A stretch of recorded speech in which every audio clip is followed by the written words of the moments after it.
Happy Mar Happy Mario Day. Mario Day. Are we playing Mario? We're playing Super Mario Kart together. Ah, yes, and we're halfway there to being Million Mouse. Meow, $1 meow, meow, meow, million. meow. $1 million. $1 million we do. Yeah, speaking of money, so I'm wondering when I'm finally going to wind up caving and getting a Switch 2.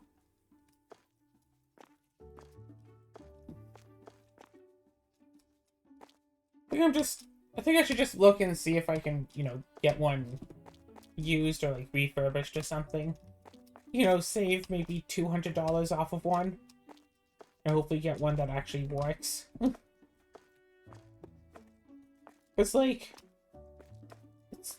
what, $700 Canadian for a Switch 2. That is so much money. And it's like, yeah, I have a Switch, and I think I've like barely even used it.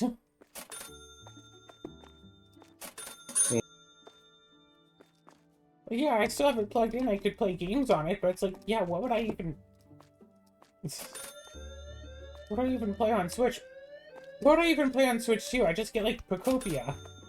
Play that, but it's like, okay, well, I could just, play Animal Crossing.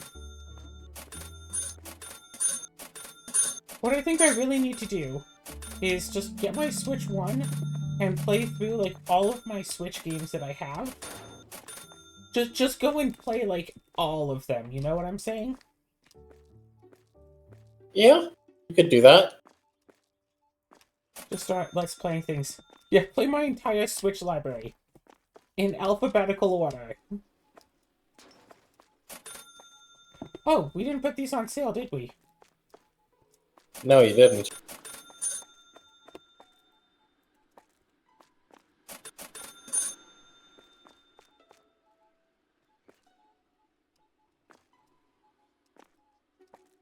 So, like, I have a lot of games on Switch that I could record. A number of series that I started and, like, didn't continue on. Like, if I pull out my Switch, and if I just want to go with games that I actually have installed on this here Switch. 1, 2, 3, 4, 5, 6 times 1, 2, 3.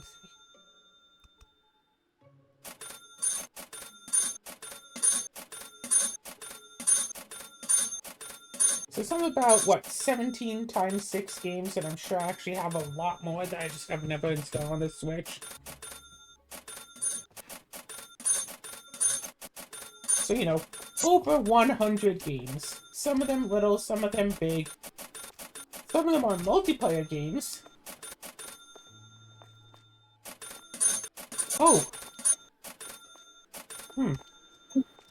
So I have something of an idea. I should get another external capture card. Or, figure out how to use the one that I got, but I don't think I've actually got a newer one. But I should get a nice external capture card. And when I come down to visit you next time, just set some time aside and we'll just record like a whole bunch of Switch games. Like, just set aside all of like the multiplayer Switch games and we'll just play them together.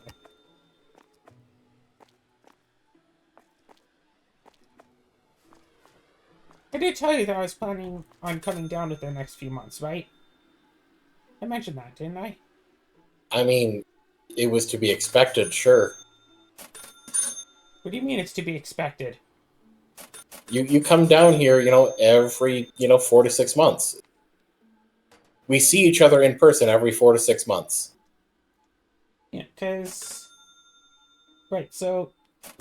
Face-to-Face Games, who does, card games and stuff, including Magic the Gathering, is planning on having a Calgary event in April.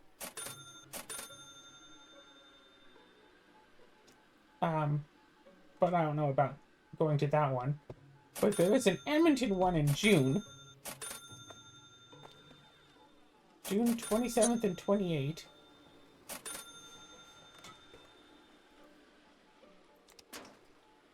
And Animathon 2026 is in August. I'm trying to convince... I was saying, I'm trying to convince, like, the new friend group that I've been infiltrating that we should totally just all get together and go to Animathon as a group.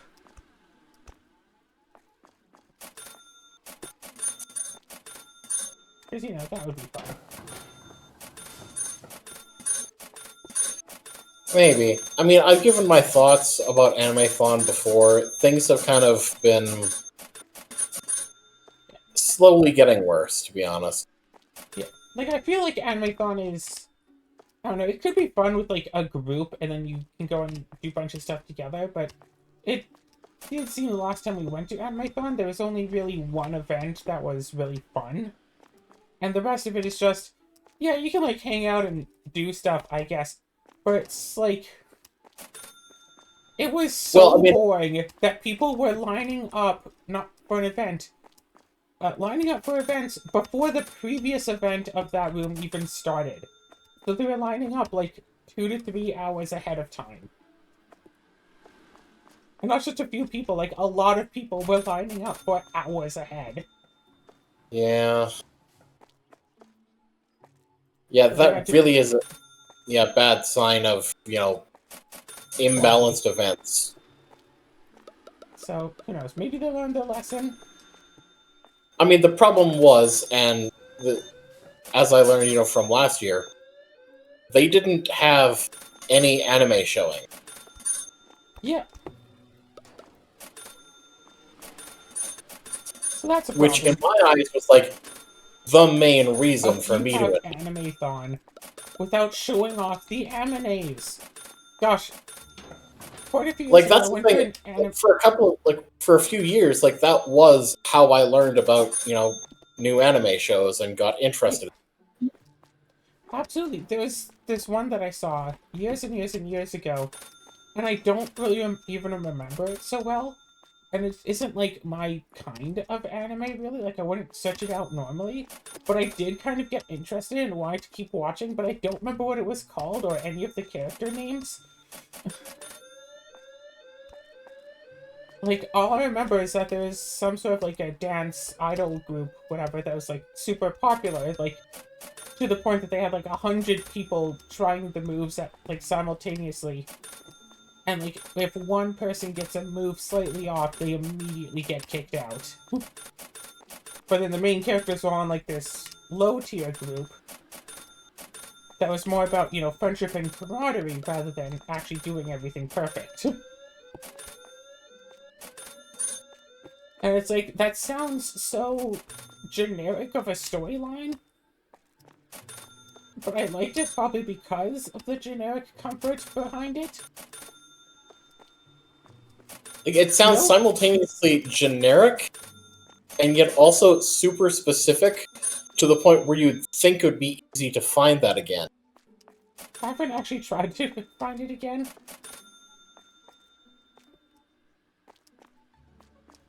And, like, it doesn't help that I don't remember what year this was, so I can't just look for animes of that year. Yeah. One big problem with animes is that season 1 comes out and the show is, like, awesome. I'm like, cool, I want to watch the next season. And then season 2, if it even does releases, like, 5 years later. Or something. You know, the thing is, the whole thing with One Piece, like, saying season 1 is over because, you know, they had been doing it on a weekly basis instead of, like, on a seasonal basis. And the thing is, my worry is, yeah, because they've been consistently putting out episodes, but now they're taking hiatus between, you know, before season 2, yeah. And who knows how long the wait's going to be between season 2 and 3, etc. Admittedly, that is so much, like, that is, it's not the longest running anime, I don't think, but it certainly is Most episodes? up there. Yeah, up there in number of episodes, especially, episodes released regularly. But yeah, like, Reincarnated as a Sword, like, I remember going to the bookstore and finding Reincarnated as a Sword in a bookstore as, like, a novel, not even, like, a manga. I found a novel. And I saw, the cover with, like, a big old sword on it, Reincarnated as a Sword. I'm just like, oh yeah, this passes the vibe check. Let's check it out. Yeah. It's like, oh yeah, I absolutely judged that book by its cover. It immediately passed the vibe check. And I told you the whole story. I wound up getting it, and I read it to the family during a long car trip. And my brother got, like, low-key obsessed with the series. And told his grandpa about it, who convinced the library to own all of the books, all of the rest of the books that were out. Which I think at that time was maybe, like, up to, like, 11 or something. And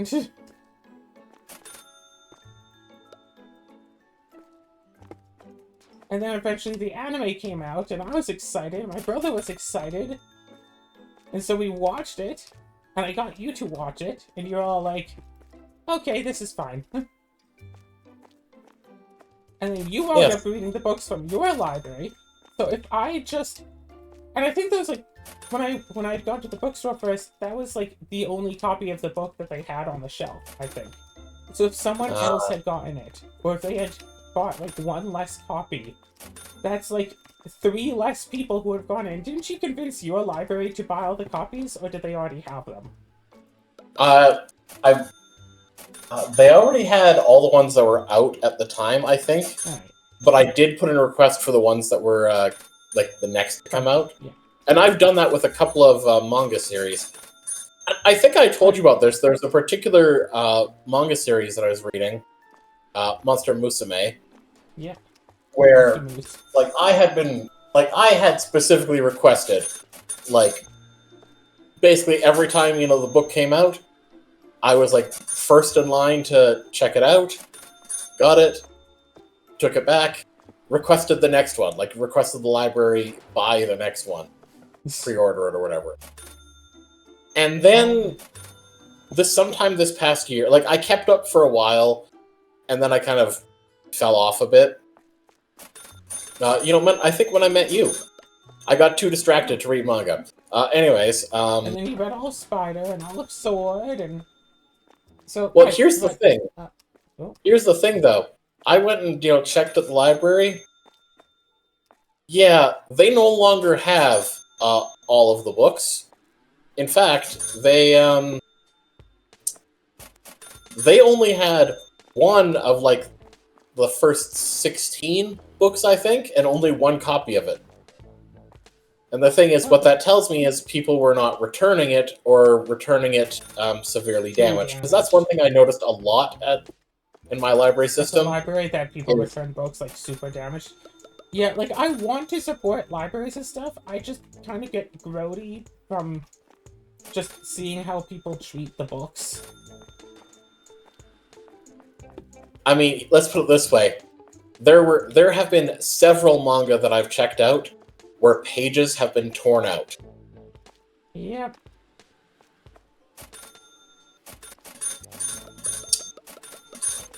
It probably does not surprise you to know that, at best I could tell from context within them, most of those pages that were torn out most likely had nudity on them.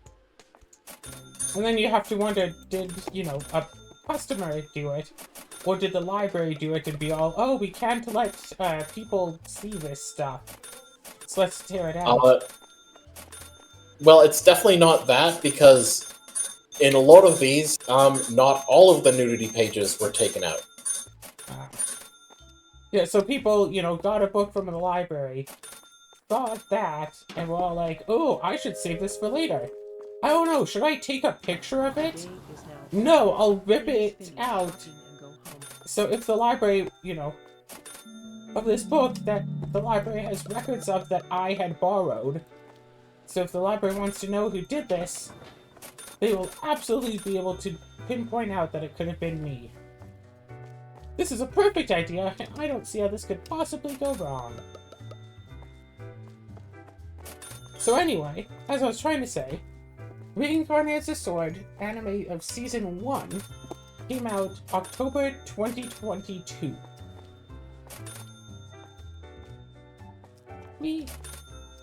So, meanwhile, the anime of Season 2 is set to come out this fall. So, 4 years later, instead of 1 year later. These companies need to hire more people so they can actually make the shows on a proper schedule. I'm still waiting for Monster Musume Season 2 to come out, because there's definitely enough content from the mangas, to actually, cover a second season. But, and let's be honest here, Monster Musume kind of basically popularized for much of the anime and manga scene, the whole Monster Girl craze. There have been so many other things that clearly have been trying to kind of cash in on that. None of them were as memorable. So, speaking of, anime and stuff, do you think that it is better to just find a show that's already out and has a lot to it, and become a fan of that, for example, One Piece? Or do you think it'd be better to find a show that's just starting and just blooming, and then be a friend of that so you can watch the stuff as it becomes new? Say, Reincarnate as a Sword. There is definitely a benefit to only watching one episode per week of a show. Yeah, it feels torturous in the moment, but then you get, the hype. And I've been over this so much before, talking about how the hype, it burns so good to have hype. You say that, but then so many times animes come out, and you do not want to, get it so we can watch it until the whole season comes out.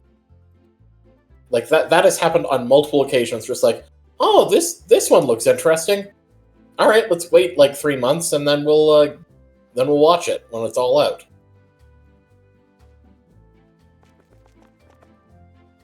The thing is, I can't say necessarily that there is no objective one of those is better than the other, because it all depends on the series. It all depends on the show. It's better to wait if it's a show that has a fan following.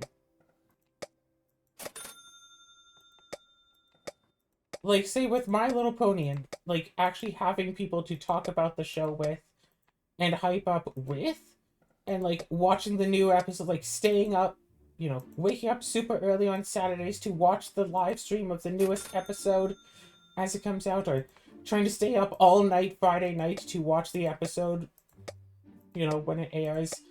I still remember one night at 3 a.m. hearing that McDonald's has My Little Pony themed toys, looking up and finding out that my McDonald's had pony themed toys, and walking all the way to the local McDonald's to buy the new pony-themed toys.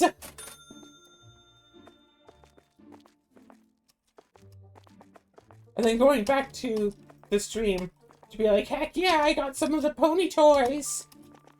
Hyping up together and doing stuff. I think one of those nights, we played Monopoly together, someone, streamed Monopoly and did the rolls for us, and we made, choices and stuff, we just, and it was just, hype. When it's a show and you don't have anyone to watch it with, waiting a week, still though, it percolates. I kind of wish I had been in the crowd for, Gravity Falls, for example. That's a show that you need to, stew on. Because that has all the mysteries, that has all the codes, and then watching it later, it's yeah, just look up what the code means. And it's okay, sure, whatever. The thing is, I have a feeling that, had I like just been watching the show when it came out, 9 out of 10 odds I wouldn't have noticed the codes. Like, until like very late in. Well, no, that's why you don't just watch it by yourself. You like watch it and then you go and talk to other people who have watched it. And then someone points out the codes and you're like, oh my gosh, wait, there's a code? And then you watch the episode again, it's like, oh my gosh, right, there's a code. Like, I got introduced to My Little Pony right at the end of season 3. And I wound up going and downloading all of the episodes so I could, watch them all. And that's just like what I do. I just binge the first 3 seasons of the show, the only 3 seasons of the show, just over and over and over again. So I got really familiar with the first 3 seasons. And then, when season 4 was coming out, I went to like a watch party to watch them, but that very morning I saw the episodes were out early. So I downloaded them and I watched them earlier that day, and I still went to the watch party. And so when like episode 1 ended on a cliffhanger, everyone's like, no, a cliffhanger! I was just there smirking, because I know the second episode is already out. And I know what happens. I didn't tell anyone. They have to experience Twilight Cane for themselves. But then, right, like, imagine watching through My Little Pony Friendship is Magic, like, now. And, like, you watch through whatever, you get to episode 100, and it's like, okay, this is weird and stupid. Like, if you just binge it without the community, you wouldn't understand why Derpy is so important.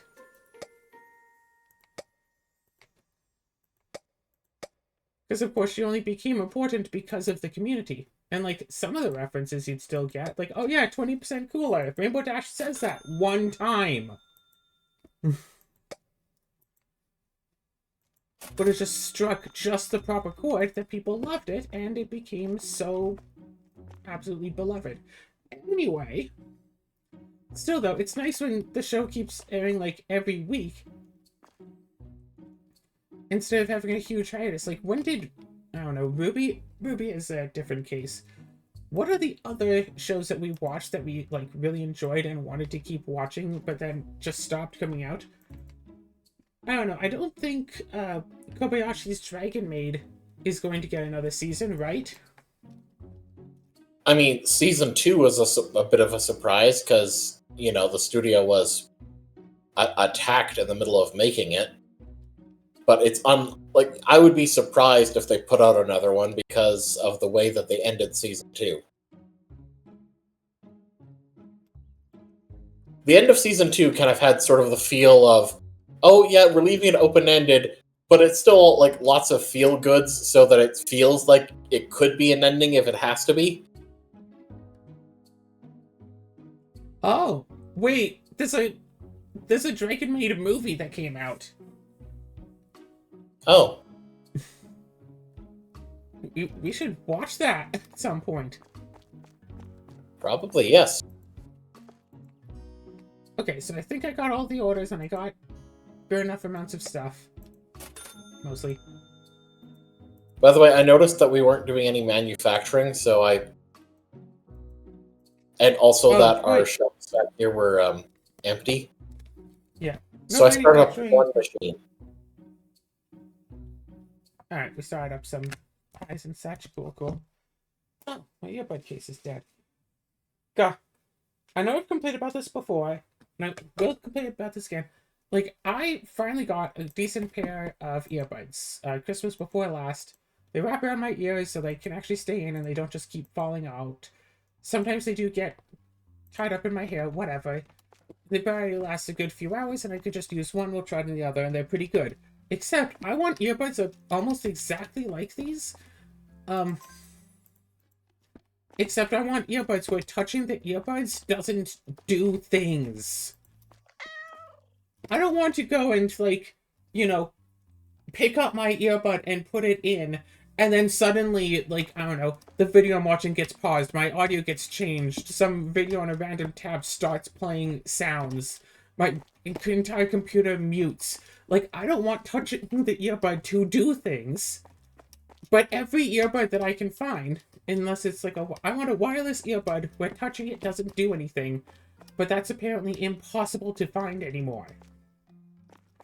I mean, that's not surprising because you need to touch them to make them work because they have no controls otherwise.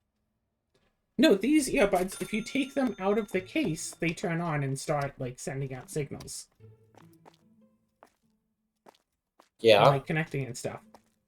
But then, like, you know, if it falls out of my ear, for example, like, you know, if I go to adjust it and pull it out and push it back in because it, like, slips slightly out of place, so I'm trying to fiddle with it, and then suddenly my computer volume goes from 50 to 0. So now I have to tab out of what I'm doing, go to my computer volume, readjust it, or something, or like say I'm doing a recording, and I go to like push my ear, and like my finger grazes across my earbud, and now my volume goes from 50 to 100, or some random video I have playing, you know, I have pause, starts randomly playing, or the volume jumping up. It's not like it jumps up by like 1%. It'll jump up by like 50%. No joke. From a tiny little touch, it'll jump up to maximum volume all of a sudden. And it is the most annoying thing. Suddenly everything is screaming at me. I've also had it where I go and like barely touch it. It's like, oh, turn off now! Touching it doesn't turn it back on. I have to take it out, put it back in the case, close the case, wait for a second, open the case, hope it connected to the case, take it out of the case, put it back in, wait, it'll turn back on, wait again, wait a few seconds more, connected, wait a few more seconds, and now I can hear things.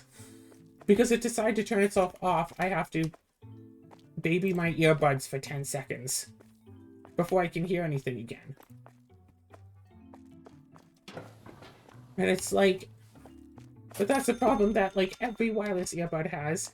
And I don't want to switch to headphones for whatever reason. And I don't want to switch to wired earbuds because I don't like having that cable just jangling around, knocking over everything. Getting wrapped up in my cat when he decides to walk around. Anyway, shows and such.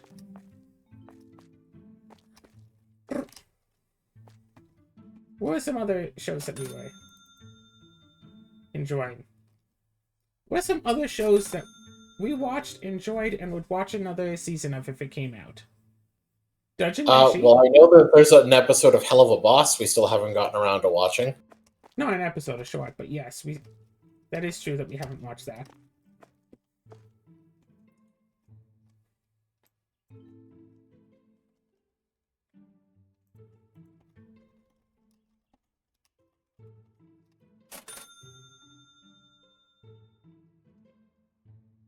I don't know. I feel like if we start watching a show and then stop, it's because we just weren't interested. I mean, sometimes we watch all of the show that is out, and we stop watching because there's no more show.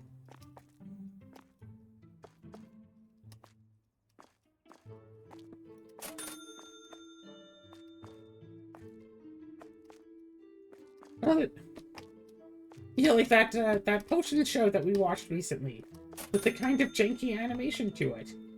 Oh yeah, the puppet, what was it, the puppetry animation style? Yeah, I wasn't so sure about that at first, but it really grew on me. Yeah, like I was so unsure watching. It's just like, it's weird. I don't mind it. Like, I'll keep watching, but it just feels different. And then it was just like, yeah, no. No, this is a pretty good animation, actually. Yeah. It's like, cool. Can I make an anime? Well, this looks cheap. Does that mean that I might be able to afford making an animation like this of my own?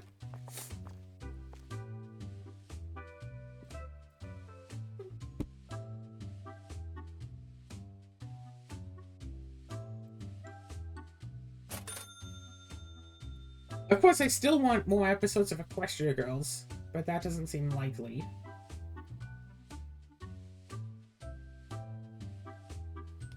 It seems like there are Like, you could definitely put shows on, like, a tier list of... And there are some shows that are like, oh my gosh, this is amazing. Like, shows you would want to watch over again. And if there was new content, you'd be like, heck yes. You know, the My Little Ponies, the Reincarnated as Swords. That's like, oh my goodness, heck yes. And there are shows that's just like, yeah, I watched it.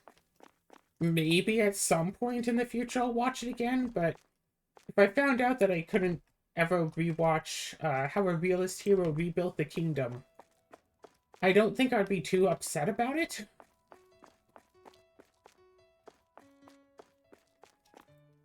Yeah, there's like honestly, like as much as I do like isekai, sort of shows. There's a thing to isekai. Isekai is curious because I feel Like the thing, yeah, there aren't many that I would want to rewatch. Yeah, it's like Realist Heroes say. Like, yeah, I would recommend that someone watches it, or at least the first few episodes, because it is neat.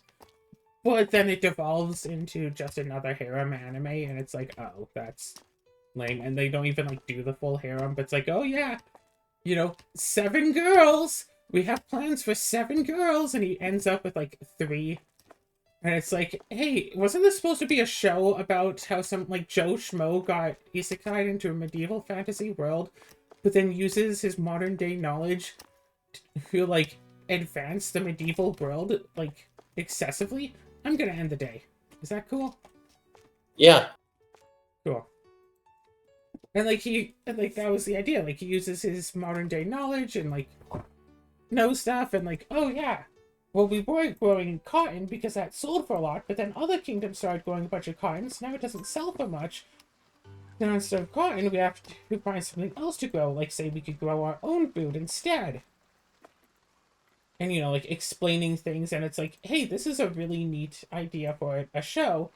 Because, like, say if, some kids watch this, they start to learn various things of, like, the means of production and blah, blah, blah. And it's like, okay, yeah, this is just, the sorts of things that kids would have to learn in school, but presented on the basis of an anime. Hello, million And, like, meows. Yeah, this is the kind of stuff like, hey, you might not ever actually need to know this in your life, but it is an important basis of knowledge to understand, to build off of. It's like, okay, cool. And then it becomes a harem. And it's like, I want more shows that, like, teach things, but in ways that are actually interesting. So many shows that try to teach things in such a stupid or ham-fisted way that it drags down the entire thing. Like, I remember watching, I forget what the channel was called. Was it, like, Discovery Channel or something? Discovery Kids, I think? Well, they had a lot of shows that, like, the entire premise was, we're going to do this thing to teach you something. Like Cyber Chase, for example. But Cyber Chase showed, like, hey, here's a thing. Here's how to teach it, Here's how to learn about it. We'll reiterate this a few times in case you don't get it right away. And then here's a example of why someone might need to know this stuff in real life. And some of those things, like, some of those lessons, heck, I remember. Pretty much all of the things from Cyber Chase I already knew anyway. Hello, my But it's little nice. ponies. But I it's have to like- say, I am completely unfamiliar with this show you're talking about. Cyber Chase? Yeah. So the idea is 3 kids get lost in, like, a cyber world. Like, they go into a computer, and they have to stop the hacker from gaining control over the motherboard. No, that's a character's name, Motherboard. And every episode they wind up having to do so by doing some, lesson thing. Like, in one episode, for one part of it, they have to make, like, a Venn diagram of various lucky objects. And they find out that the thing most of them have in common is that they are either living, like, say, a rabbit with a foot, or they are green, like a 4-leaf clover. And then they come across a leprechaun and have to decide in which circle that they want to put the leprechaun in. So it's like, do they put it in... They try to put in the living creatures circle, but he refuses to go in. They try to put him in the green circle, but he refuses to go in. And then they realize they can overlap the circles and put him in both. Because he is both living and green. I see. But, like, there's this one part where, like, stairs were coming out of... There's a giant wall that they have to get to the top of, and there are stairs that come out. The first stair to come out of each, one stair is, like, 4 times the height of the other stair, but then the hacker goes on to the big stair and leaves them with the little stairs. But then, they realize that while the big stairs were going out in a linear fashion, so it's like 1 step, 2 step, 3 step, you know, whatever, the small stairs were coming out exponentially. So it's 1 stair, 3 stair, 6 stair, basically. The big steps are coming out 1, 1, 1, and the little ones were like, you know, 1, 2, 4, 8, 16. And because the exponential growth is bigger than linear growth, they got to the top way faster. It's like every episode they learn, like, some little thing that winds up saving the day. And then there's, like, a real-life segment with, like, you know, live-action segment of someone who uses the lesson that they learned to do something. Like, I remember one that was about, like, budgeting, and it has the person, you know, trying to set a budget for a dinner date. Sort of thing. Honestly, I'd absolutely recommend little kids watch that show, but PBS, I mean, that was the station. I mean, the one that I remember, of course, is Carmen Sandiego. Yeah. Like, every iteration of that game, like, every game, every version, like, every different show. Didn't they Honestly, make her an anime at some point? Yes, they put it on Netflix. I watched it. It was pretty good. I think I watched, Basically, like, and to close it off, they had a basically choose your own adventure type one, like a 1 episode mini Telltale game, but Carmen Sandiego. And it's just like with multiple endings, and Choose Your Own I think Adventure. 2 of them were technically good endings, but like one of them was definitely better than the other, which also ended up with gave you as a reward for either of the good endings. Basically, a sing-along version of classic, you know, rockapella, you know, Where in the World is Carmen Sandiego song. It's like, that actually felt like a good reward. But yeah, they can be stuff that, like, educates and also entertains, but unfortunately, it's seen as being a stupid idea, and, because, like, heck, you'll be watching a cartoon that's made for children, and someone will be like, oh yeah, we run an edutainment, production company. And they're like an absolute dork, and you should laugh at them and hate on edutainment stuff, and it's like, why are you teaching kids to hate edutainment? You'll see a cartoon aimed for kids, and it's like, oh, I have to go to school? Ugh, school sucks. Ugh, why would I want to go to school? Ugh, it's so terrible. Ugh. And, like, the entire show, the main character always says that school sucks, and they never, ever, ever come around to saying that school is good. So, of course, any kid watching this just thinks, oh, well, I guess I should say that school sucks, because, you know, this cartoon character says it all the time, so it's probably true. Because kids are extremely impressionable. And absolutely will think that sort of stuff.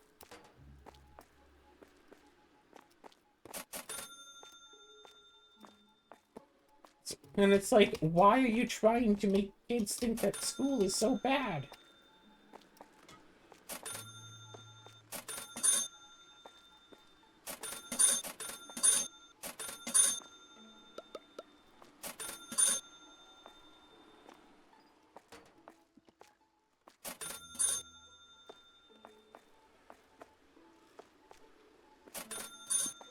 I'm trying to think of shows that do that, but the only one that comes to my mind is Fairly Odd Parents. Fairly Odd Parents, absolutely. The That's one the of the thing is, things, though, like actually watching the show, especially even though like the show definitely like went downhill after after a few seasons. The thing is, yeah, you really start to realize basically everything is just his fault. Yeah. It's just I mean, like, to be fair, his babysitter does abuse him. yes, which admittedly I believe was like the original justification, And his but it's just parents, like, the justification for him having very odd parents, very godparents, whatever, was one, his babysitter abuses him, like, violently. His parents don't care about him. He tells them about what Vicky does. They're like, yeah, well, we don't want to have to look for another babysitter or look after you ourselves. And we don't really care, so, whatever. His teacher absolutely hates him, even without all the fairy justification. Does keep failing him, and, like, excessively. And there's never, like, oh, talk to the parents, talk to a guidance counselor, blah, blah, hey, maybe extra tutoring. No, instead I'm going to get this branding iron made and brand you with an F, so everyone can see that you are a failure. one thing that I find so interesting, though, that is just a weird choice that they make multiple times, is that any situation where it's an alternate timeline or Timmy is an adult, he and Crocker get along absolutely fine. It's only just in the canon timeline and circumstances where there's an issue. Oh, also Jimmy Tutu is a show that has who will be the bad guy. Jacob Tutu. Yes, that. Although that's less of okay, yeah, part of that is just awful. It's just I think the original stories came out Okay, his very first day at a new school, he learns that, like, the skull shirt that he's wearing is, like, against school rules. Tries to hide it. It gets revealed that he's wearing a shirt with a skull logo on it on day one, when he clearly had not known the rules ahead of time because they had a big assembly to tell everyone the rules of what they can and cannot wear. So how was he to know that he couldn't when his big brother, who assumedly went to that same school, gave him the shirt to wear? So clearly it seems like it's, a new rule of the school that he is a new student in and wouldn't know the rules of. They still took the shirt off of him. And they didn't, give it back at the end of school or call his parents about it. No, they just took the shirt off of his... They took off the shirt off of this child's back. And said, yeah, no, we're gonna steal this from you now. You're not allowed to have this back because it's against the rules. And you would have known that if you... Yeah. You should have Of course, known this. One definite similarity between, that show and Fairly Odd Parents, of course, is that, in both cases, neither of their families are particularly, good to them in particular. At least with Jacob, his family, does try sometimes. Yes. But they have, 4 kids, so that's too much. 5 kids? So that's too much to pay attention to. It's just 5, older brother, older sister, the twins, and him. Yeah, they have 5 kids, that's too much to pay attention to. Of course, it's not just, the parents, but just also the siblings, and just nobody cares. It's kind of the thing there. And that's because he has to say everything twice just to get heard. Yes.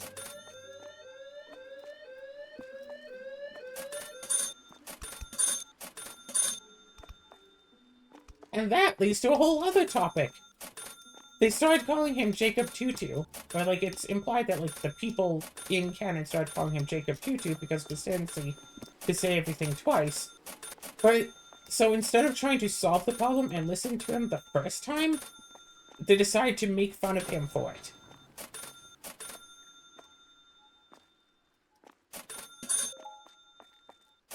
We're going to call you names because you say everything twice instead of, oh, we don't listen when you talk the first time. We should get better and actually listen when you talk, so you don't have to repeat yourself constantly. Instead, it's Jacob Tutu, which also leads to the unfortunate, you know, oh, you wear a tutu mentality.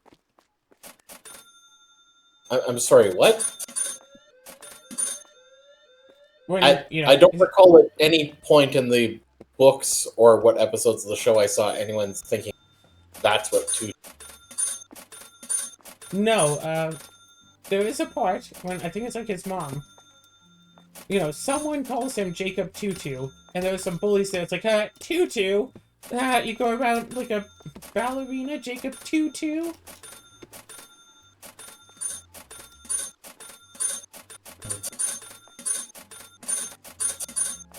I mean, it has probably been 25 years since I've looked at anything like Jacob Tutu.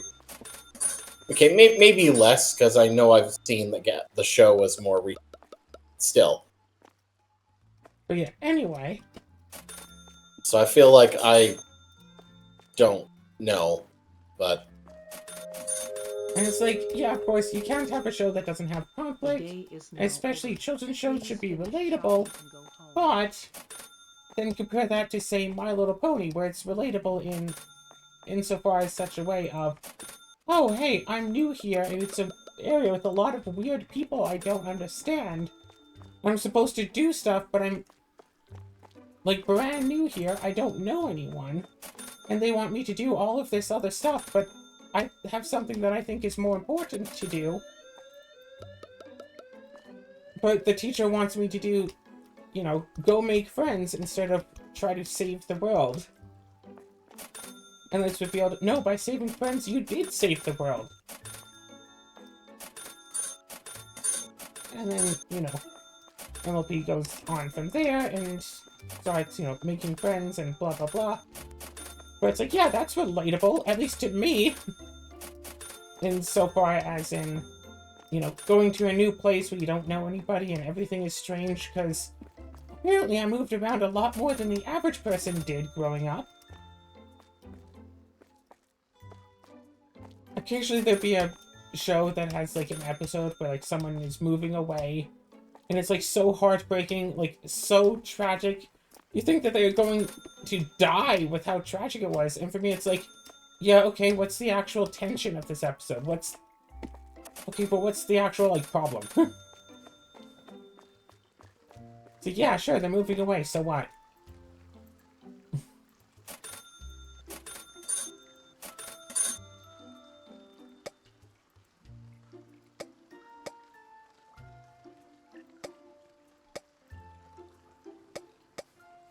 I don't know, maybe I do have some sort of trauma related to moving away from friends so much over the years.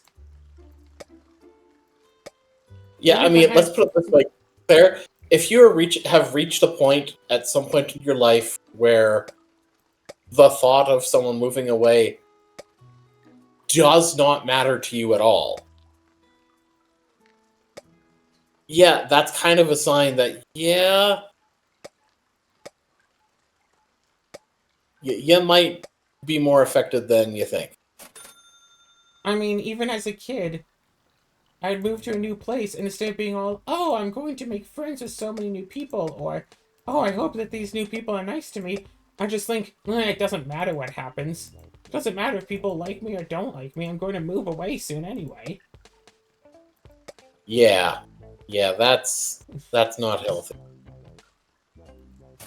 Oh, you should try to make friends. Like, why should I bother trying to make friends? We're going to move away soon anyway. Why should I make friends? It's like, oh, no, we're definitely going to stay here for a long time. Moves away 2 years later.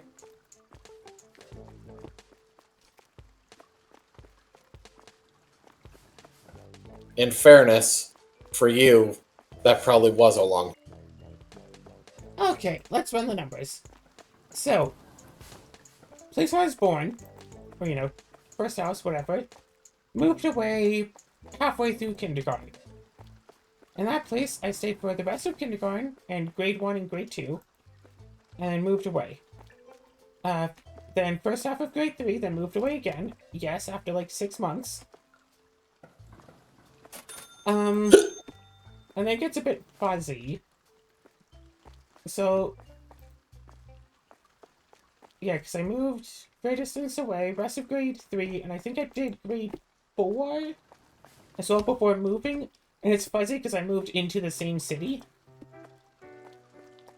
And then I did grade 5, 6, 7, 8. I'm pretty sure I finished grade 8. Then I moved somewhere else for half of grade 9. Then I moved somewhere else for the rest of grade 9. And then I moved somewhere else for a half of grade 10. And then I moved somewhere else for the rest of grade 10 and I think also grade 11. Then I moved back to the place where I was for the second half of grade 9, I think.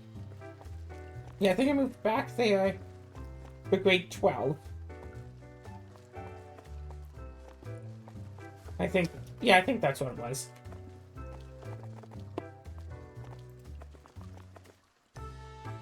So, more than most people move in their entire lives before I finished high school. No, right. I did... Was it grade 2? No. I moved back there for grade 11. Then I moved back to, I think, the previous place or somewhere else. No, back to the previous place for grade 12, and then I had to do an extra... basically an extra year of schoolwork because I moved halfway through grade 10 and I missed out on so many credits. So I had to do, an extra math course to get enough credits to graduate. And I still remember there just sitting in my room, I don't know, probably watching My Little Pony or something. And my dad walks in and is like, oh, by the way, you're, the graduation is official. They mailed your diploma. And I was like, oh, cool. And that was all the graduation ceremony I got. No stage, no tassels, no gowns, no cheering or celebration, just, yeah, you don't have to keep doing that math work anymore. Oh, thank goodness. I did grade 10 gym 3 times. To be fair, God. yes, I did half a year where I did dance instead, but then we moved, and then I did it with the teacher who hated me and wanted me to, strip down with boys. And this was, before I understood what being trans was, so I couldn't just say, actually, I'm trans. I would rather not strip down around boys. I tried telling him that I didn't want to do it, but since I didn't have the terminology for it, he just insisted that I was being lazy and decided to punish me instead. And he had told me that, hey, getting changed for gym is 30% of your grade, but as long as you put in the work, you'll get 70% grade. And I'm like, cool, that's a pass, I'll take it. And I did work. There were a few times where I couldn't for reasons mostly out of either safety or injury, or the times I didn't participate in things. When either I had a good reason to believe that I would get injured by continuing to do it, or times when I was already injured that I didn't participate as much, but otherwise I still gave it solid opportunity, and he decided, no, I'm gonna give you a 49%, so all of this time has been for nothing. He actually told me that, him and the vice principal. They didn't even sit me down, they just stood me in the gym. Not even in an office, I'm just in the gym. It's like, yeah, we're gonna give you a 49% because, we feel like you didn't try enough. So we're just gonna give you a 49% so you fail.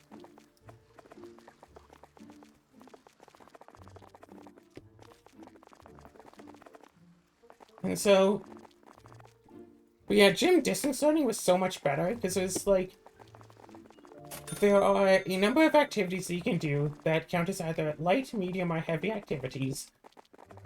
I think like a light activity counts as doing no, a medium activity counts as doing like twice as much as a light activity, and a heavy activity counts as 3 times as much.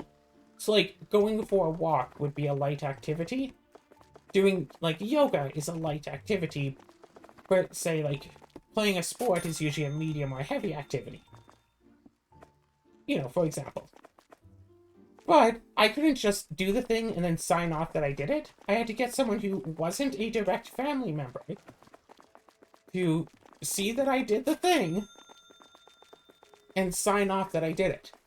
So it wasn't just, so, you know, to just prevent a kid or prevent their parents from saying, yeah, we went for, you know, an hour-long walk and we actually did nothing. So I had to, like, talk to other family members or friends of my family members. And it's like, you know, one day my dad and I went out to do, like, a virtual golfing thing. And, like, golfing counts as a light activity. But we did virtual golfing, which, you know, is less exercise than golf, because you don't have so much walking. But whatever, and we did that for, like, 2 hours. Where my dad was friends with one of the people who worked there, and got him to sign off, like, yep, 2 hours of golf, yep. Or something, or, like, going for a walk with my aunt, and, like, oh, they have to take pictures sometimes, so my aunt got me to, like, climb up a tree and take a picture of me in the tree. It's like, yep. Yeah, we're going for a walk.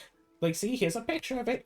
And it was actually just so nice to, like, talk to family members, like, interact with family members I don't really interact with and stuff, and like, when Mom and I got a subscription to the Y, and we did yoga for a bit. We did, like, a weekly yoga and got the instructor to sign off on it. Like, yep, 1 hour of yoga. I was there. I can vouch. I'll sign off on it. And it was so nice and so good. And it's like,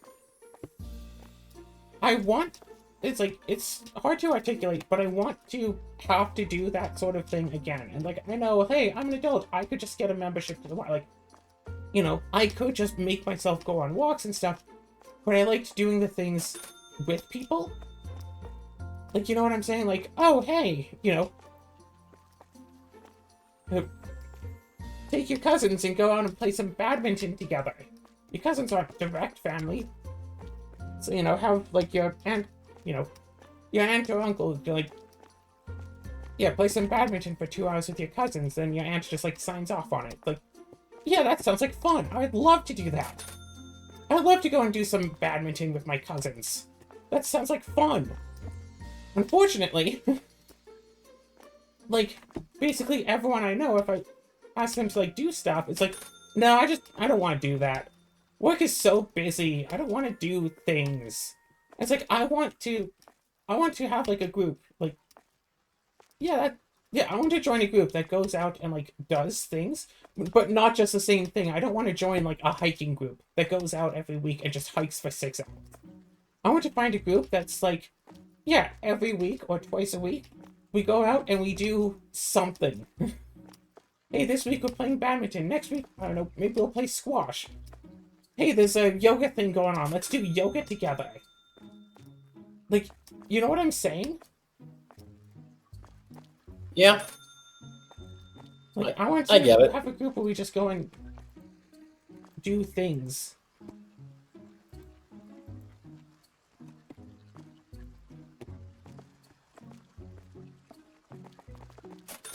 It's like, I remember when I was really little, and there was a, giant play place. Do you know those stores I'm talking about? It's like a really big gymnasium. Multiple stories. Yep. Yeah. I want to do one of those, like, as an adult now. The issue is I'm so overweight that I definitely can't go on the ones intended for kids. I'm so... Also tall. Tall is also an issue for those. Like, even if I were to find one that is the right height for adults, it's unlikely they would be weighted for adults. And it sucks! It sucks! It sucks! That you can't do fun exercise if you're too heavy. Like, if I wanted to work out and, like, go to a gym and, like, say, I don't know, let's go to the pool and let's do some swimming. Let's swim some laps to burn some weight. Oh, well, first I have to get a proper swimsuit. And it's like, okay, sure, fine, of course. Well, no, I have to get a plus-size swimsuit that actually fits. And that's extra work and extra money. Because, oh no, big people shouldn't have swimsuits. And then I actually have to go and change into it in public, where people are absolutely judging me for being a plus-size individual in a... No matter what kind of swimsuit I get, they'll be judging me just for being there. And then I'll actually have to swim. And swimming is like the one activity that's actually good for heavy individuals to do. But it's like, okay, well, what if I want to use, you know, a machine? If I want to go on the bikes, oh, well, those have a weight limit. Too heavy, can't use them. Okay, well, if I want to go jogging, too much pressure on my ligaments and stuff. And part of the reason I am overweight is because I have a gallstone. So if I do try to jog, it feels like I'm getting stabbed. Of course. The thing I can pinpoint that started when I was like 8 or so. I try to run, basically get stabbed in the side, tell my gym teacher, hey, it really hurts when I try to run. And of course, everyone knows what the gym teacher has told me.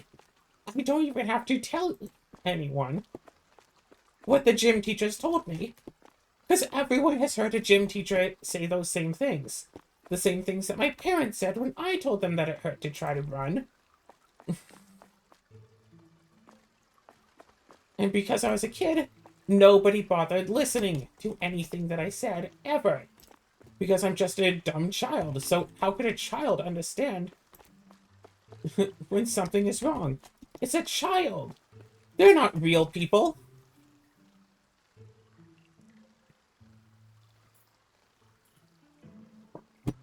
Why did this turn into a giant rant? Oh, right, because I started talking about my life, that's how. Yep.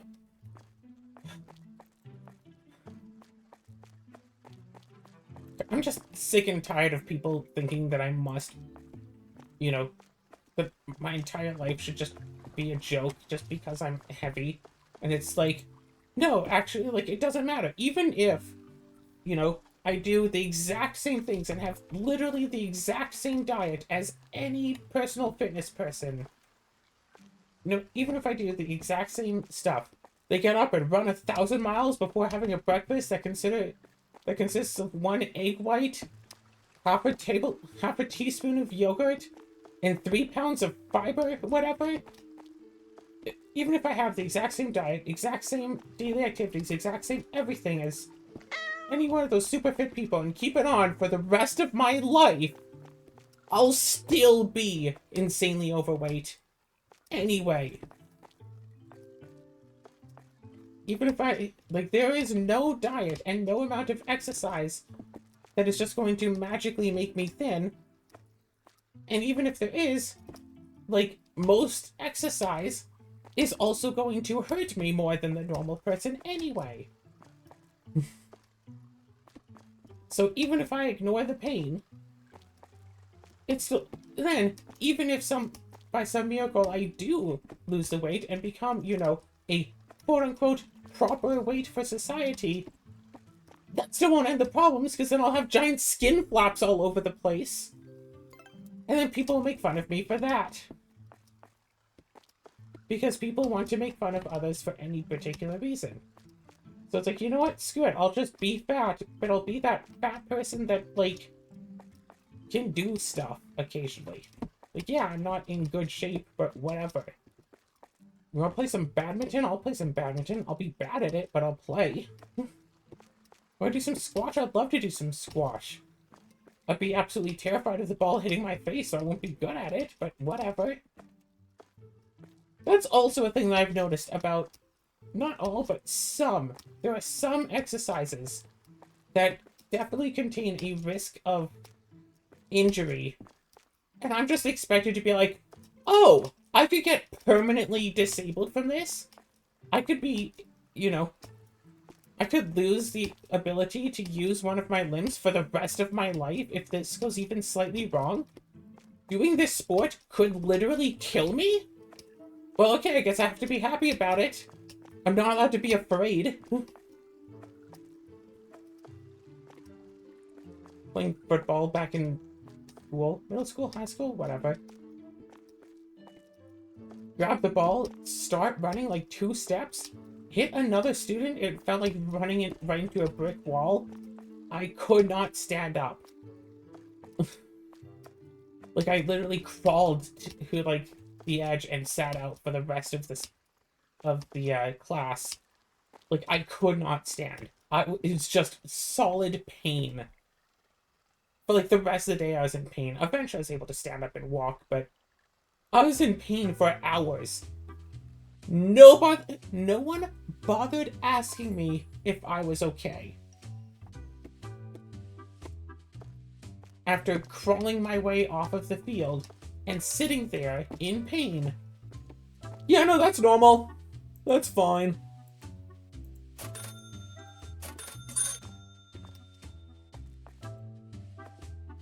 After almost breaking my spine during gym class one day, the teacher was like, "Oh, hey, I guess you rest of the students probably shouldn't be doing this.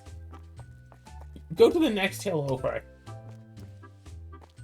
I'm not gonna bother asking a student if they're okay. I don't know. I wonder if people didn't care about me just because people don't care, or because they thought I was a boy and boys should just be rough and deal with it instead. Not realizing instead I'm actually just a delicate flower who shouldn't be expected to deal with bone-crunching injuries. I think the explanation is simpler than that.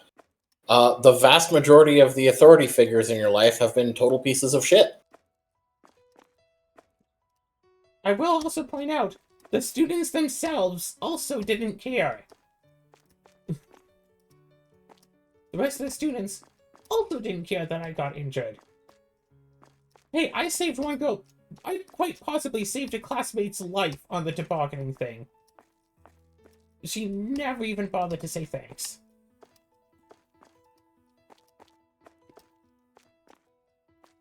Yeah, like, I want to hear this. I want to hear the story from her perspective.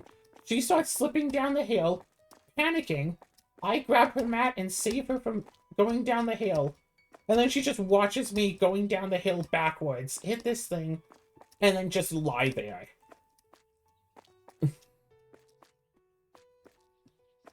And it's like, I want to hear her story just to know, did she think I was, like, dead? Just to know, did she think that I saved her and then just died? Until, you know, I finally got back up again. Anyway, that's the end of this episode. Yeah, if anyone can contact that random classmate of mine at a school whose name I don't want to say, during, I don't know, grade 9, I think?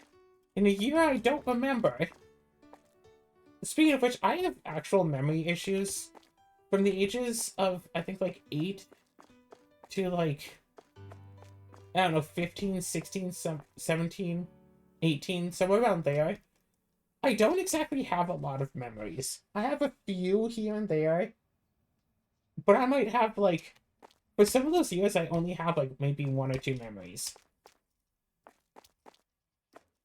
Should I be concerned about that? There are entire schools that I went to where I'm just like, what did the classroom look like? What did the school look like?